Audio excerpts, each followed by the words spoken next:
Haiti in turmoil amid political and economic crises and deadly gang violence.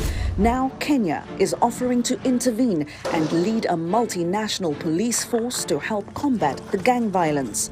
Haitians want the help and Haiti needs the help, but rights groups say Kenyan cops in the Caribbean could make things worse. In the next half hour, we'll look at how Haiti got to this point and what Kenya's offer to help could mean for the island nation. Straight Talk Africa starts now.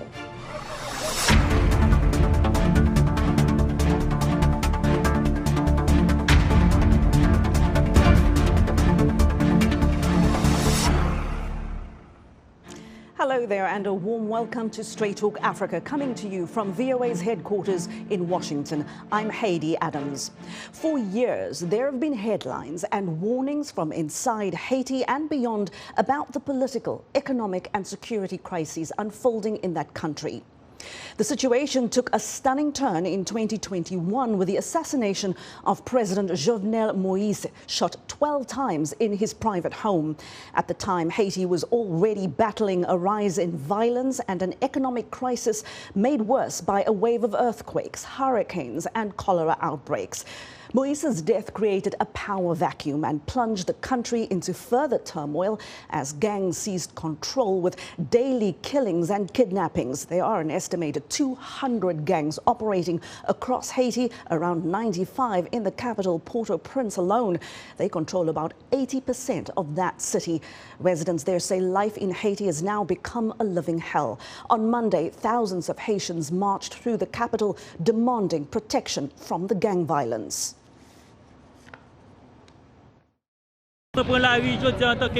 I'm in the streets today because as a youngster who lives in Carrefour Foye, we can't live like this anymore. The other neighborhoods are gangsterized, but we're standing and we will not give up on Carrefour Foye. The government has to say something before it gets worse. People are abandoning their homes. If this worsens, we, the unfortunate ones, are going to be the victims. We have nobody. We're fighting alone. They are thieves. We can't sleep. We can't eat. We can't even leave. We didn't create the gangs. They need to realize it. We demand an intervention in Carrefour Foye because we want to go back to our homes. Our children have been shot. They can't get surgery. We have patients in hospitals who can't get surgery because of money. We're asking the Departmental Directorate of West Police to help. We're asking for an intervention in Carrefour Foye. We're asking for tanks. We can't sleep. We can't do anything. A police officer was murdered. We're demanding justice for him. And other policemen fired tear gas on us. It's been 4 months since we're fighting. We can't leave our home and sleep on the streets. The government doesn't care about us.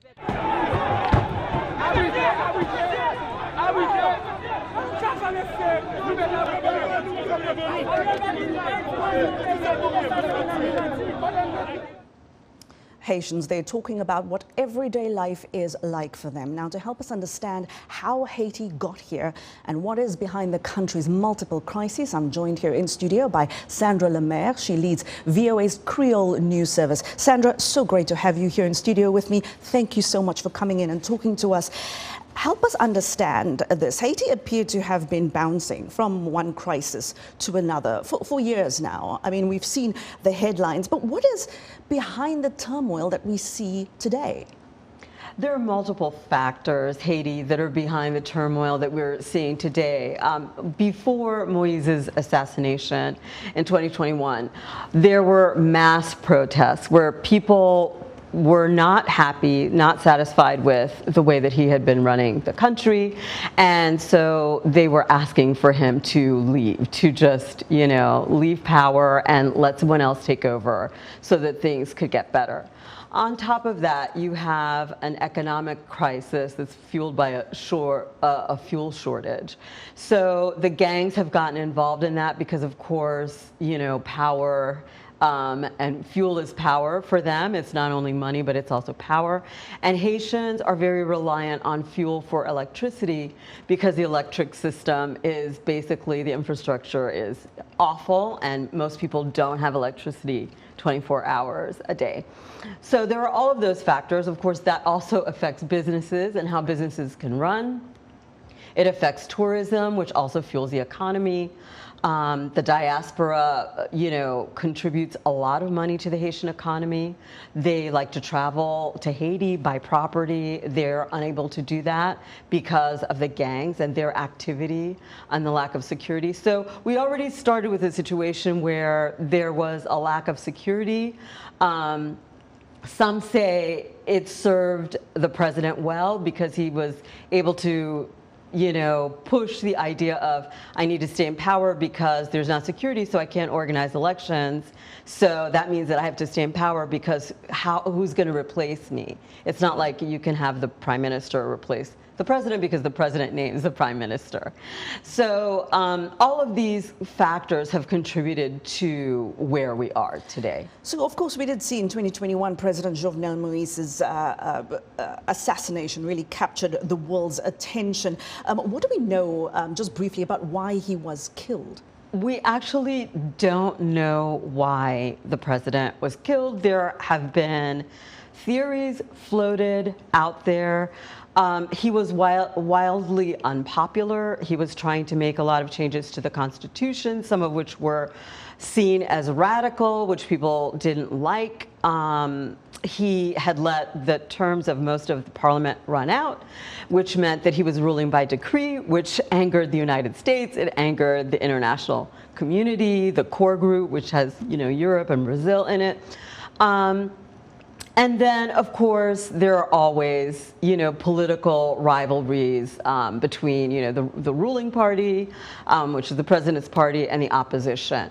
So some people say that it was just political rivalries because before his assassination, there was an attempted coup, supposedly, which was thwarted, I think in February of the same year that he was assassinated. And then aside from that, there are people who say that he was involved in drugs. That's never been proven. It's just an allegation. So, Sandra, given the fact that he was an embattled leader already at the time of his assassination, the country was already facing all these multiple crises, how then did his death contribute to making things so much worse? Well, the thing is that he died and he was already ruling by decree. So already you have, a non-functional parliament. You have a few lawmakers whose mandates are still valid, but all of those terms ended in January of this year. So there were only 2 left as of January 2023, and their terms expired. So you don't have a functioning legislative branch to kind of counterbalance what the president wants to do. The president had named the current prime minister just a few days before he was assassinated. The prime minister was someone not many people knew about. Everyone was shocked that, who is this guy? He's a neurosurgeon, a renowned Haitian neurosurgeon. And people were like, why is he being named as prime minister? What does he know about politics? So the president dies, and we have the foreign minister as acting prime minister. And then because the president had named a prime minister, they decide, okay, the foreign minister is going to go back to foreign minister, and we're going to put the person the president named, since the president is democratically elected, as prime minister. But he is seen as, not really a democratically elected official.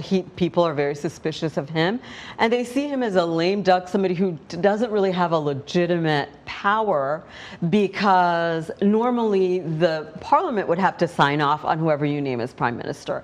That hasn't happened.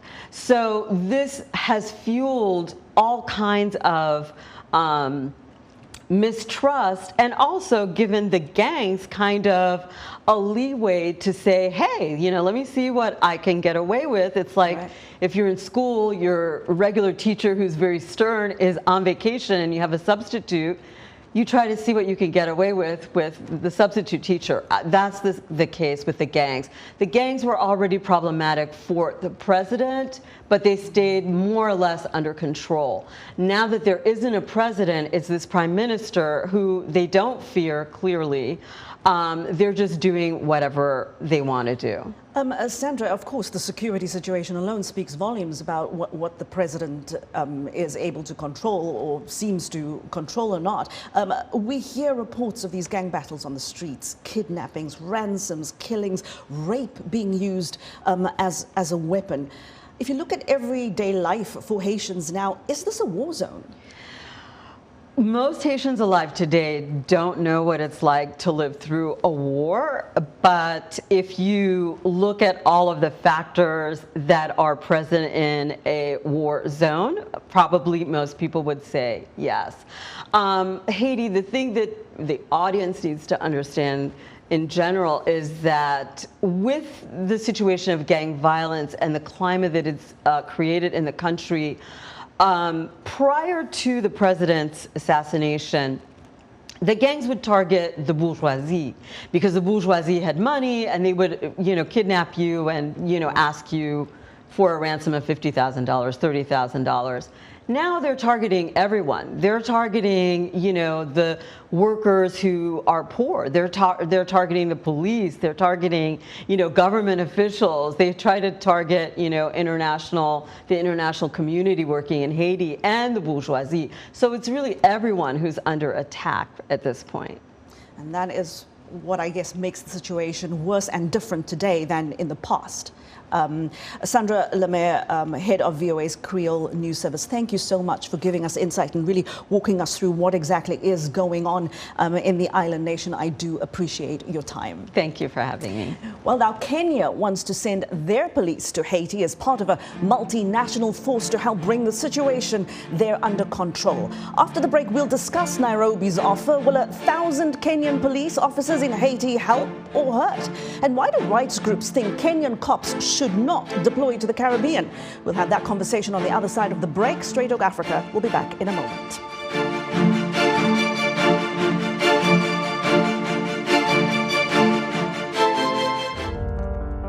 In times of change, when the world seems uncertain and what we hear doesn't reflect what we see, we seek the truth. When we are told only part of the story, we lose trust. In moments of crisis, our dreams, hopes, and wishes for a better tomorrow depends on a free press.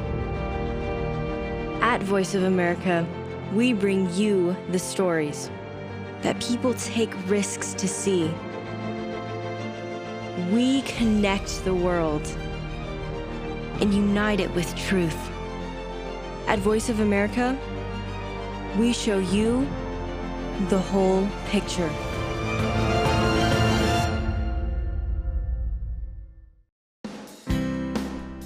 Health, wellness, sport, beauty, medical breakthroughs. Healthy Living cares about your well-being. What are the main health concerns in Africa and around the world? Find out the latest on coronavirus. Connect with our experts and ask them questions. How long does the virus stay? Join me, Lina Khmoudou, in Washington every week on Healthy Living, right here on VOA.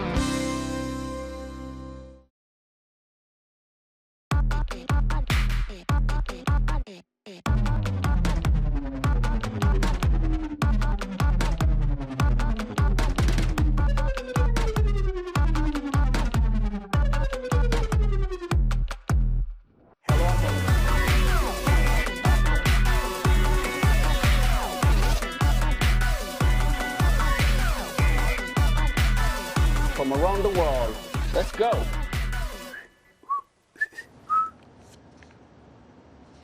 You're with Straight Talk Africa. Welcome back. We're discussing the situation in Haiti. Now, Kenya has pledged to deploy a contingent of 1,000 police officers to help Haitian police, quote, restore normalcy in the country and protect strategic installations. Haiti's Prime Minister, Ariel Henry, asked for help from the United Nations last year when gangs began taking control of much of the country. Haitian authorities have welcomed Kenya's offer, so have the United Nations, the United States and Canada. But there's concern among rights groups in Kenya Kenya. They say sending Kenyan police to the Caribbean could make things there worse. Let's take a closer look at all of this, and I'd like to welcome my guests. They are Johanna LeBlanc. She's here in studio with me. Johanna is a partner at the international law firm Adomi Advisory Group. She's a former foreign policy advisor to the Haitian government. Irungo Houghton is the executive director of Amnesty International Kenya. He joins us from Nairobi. And in New York is David Monda. He's a professor of political science at City University of New York. A warm welcome to all three of you, Johanna, Irungo, and Professor. Johanna, I'm actually going to ask you to kick us off here.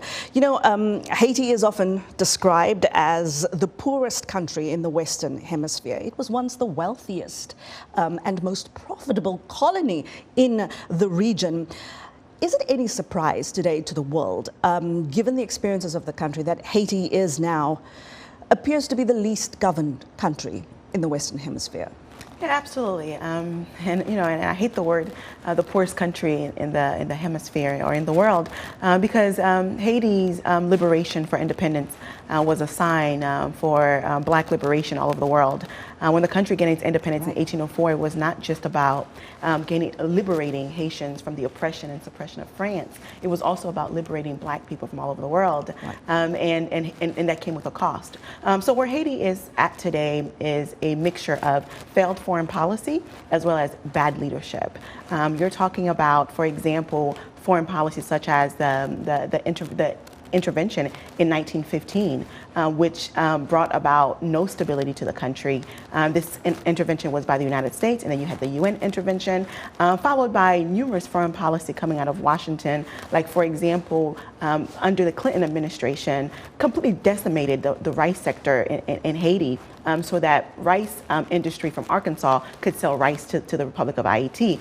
So you have to look at both the leadership in Haiti as well as foreign policy. And it's no surprise that Haiti is where it's at today. But I have hope. I'm confident that Haiti will rise, the people of Haiti will rise, and Haiti will regain its proper place in the world stage. A little bit of a sidebar here. You know, can see the struggles I have in this country, where my name is often confused with the name of Haiti, the country, Haiti and Haiti, as the Americans say it. But Johanna, absolutely taking all of those things into account, because this is a country with a very complicated history, littered with, as you said, a lot of foreign intervention. And here again, we are now talking about foreign intervention again. Professor David Monda, please help us understand how Haiti became so poor, in the sense that, are we looking at another example of the struggle to build stability and prosperity in a post-colonial country?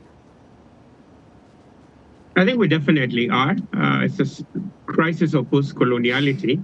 You know, as you referenced earlier, there was this controversy around the French indemnity of 1825, where Haiti had to send a lump sum of over $21 billion in order to get recognition from France. So there's a lot of historical dynamics. But I also must add that there are internal dynamics in Haiti, lack of leadership, challenges from the Moïse government and how he emasculated the legislature, the judiciary in terms of his governance.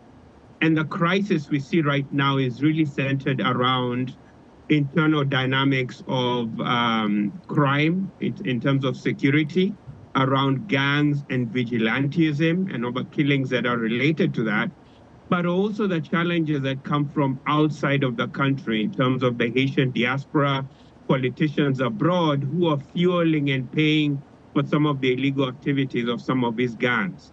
So with this crisis situation, killings are up 53% this year. There's over 500,000 small arms in the hands of these different gangs on the island. It really becomes a very tenuous and difficult proposition to have any regional or international actor move into the country to come and try and restore order in a very, very difficult security and humanitarian condition. And I'll come back to you, Johanna, to get your take on that. I want to go to Irungo Houghton here. Civil society groups have reacted, of course, to Kenya's offer to now intervene here in the situation in Nairobi. They say Nairobi's pledge to send its police force to Haiti is akin to essentially exporting Kenya's police brutality and abuse. What is Amnesty International's position on this? Well, first of all, just to say on behalf of Amnesty International, our solidarity with the people of Haiti. We can see the suffering and the breakdown of law and order, and really just listening to the voices of Haitians a few minutes ago, I was just really struck once again how much trauma there is in that country right now. And of course, it would be an act of Pan-African solidarity for Kenyan officers to come across and help stabilize the situation. But based on the last 3 to 4 months, we are very skeptical that Kenyan police would be able to do anything that would de-escalate the situation, return the rule of law.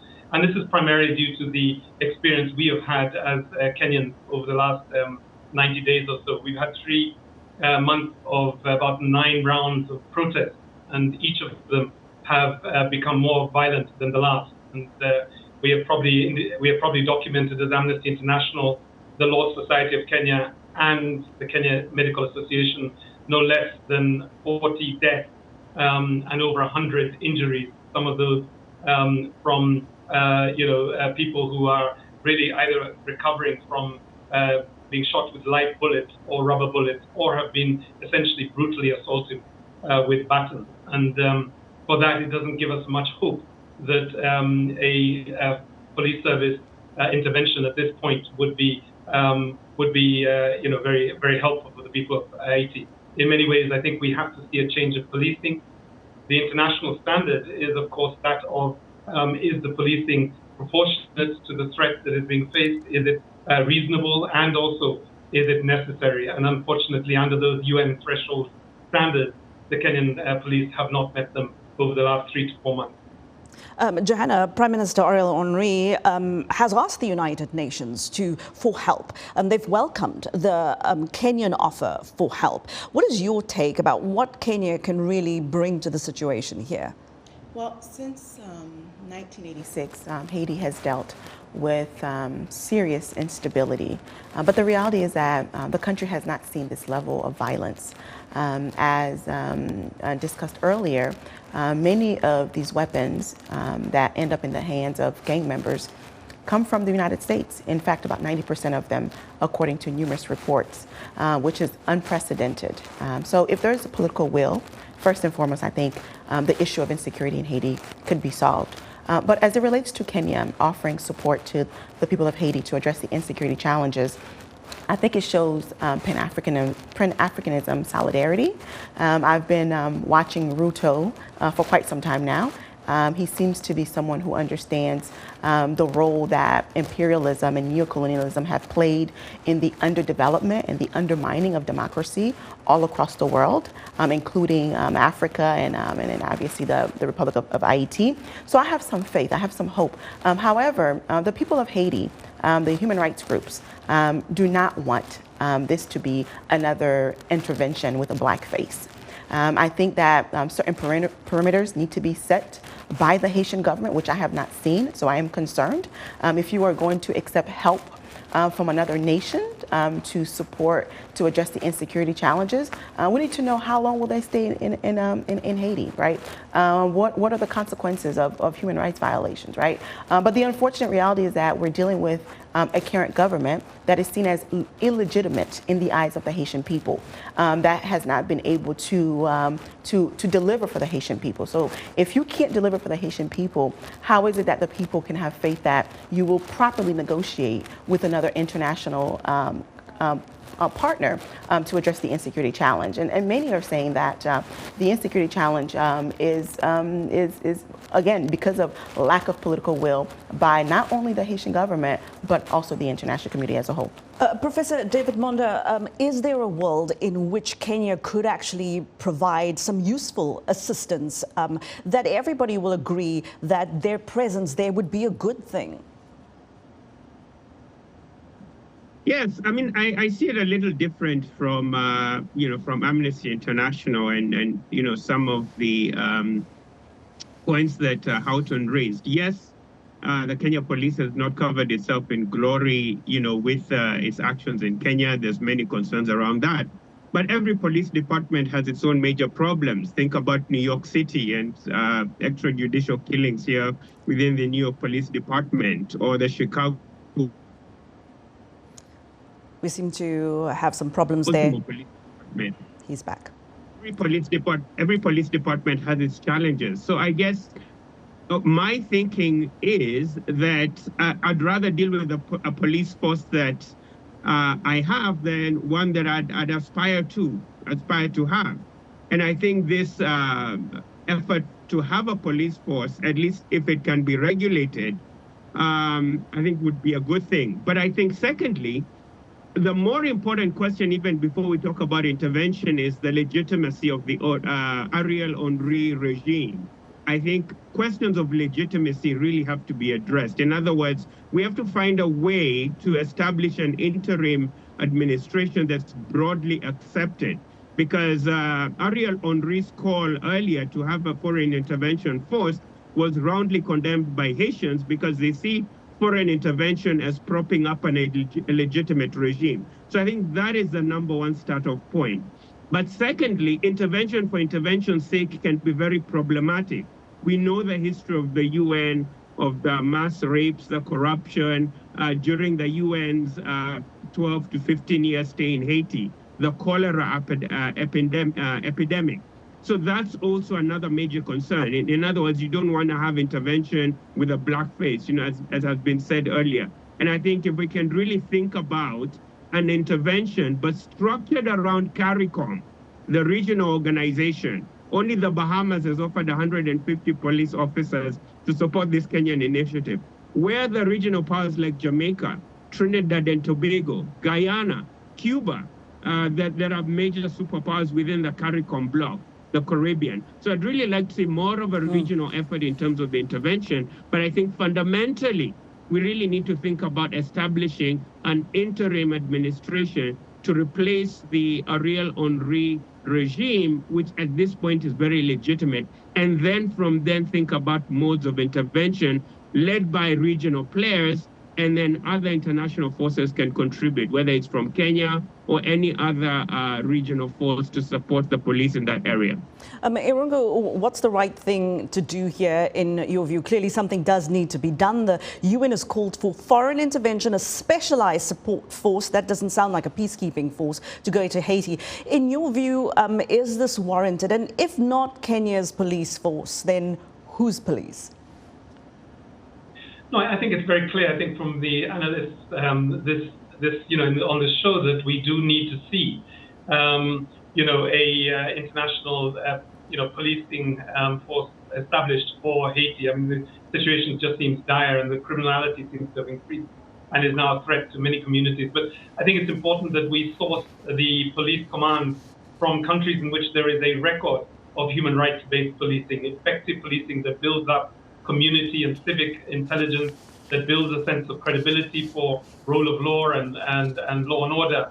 And unfortunately, the Kenyan police service is not at that level yet, and particularly over the last 6 months or so. We've been monitoring much of the police service for this year, and to be honest, whether it comes from the use of non-unified uniformed officers or the indiscriminate use of tear gas in people's homes, and the suffocation of even minors and some babies, or even the indiscriminate use of water cannons in large crowds, and the shooting of several young people.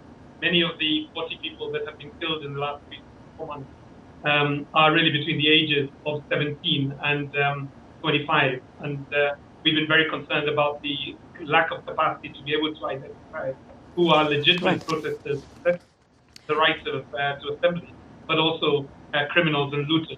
Right. Irungu, we're going to have to leave it there. We've run out of time, but we will come back to this topic again, and I'll invite all of you back. Thank you so much, Irungu Houghton, Professor David Monda, and Johanna LeBlanc. A great pleasure to have all of you here. And that is where we will leave it for this week. Thanks to my guests, of course. Thanks to our affiliate stations carrying Straight Talk Africa across the African continent, and to you for always watching and always listening. I'll see you next time. Goodbye.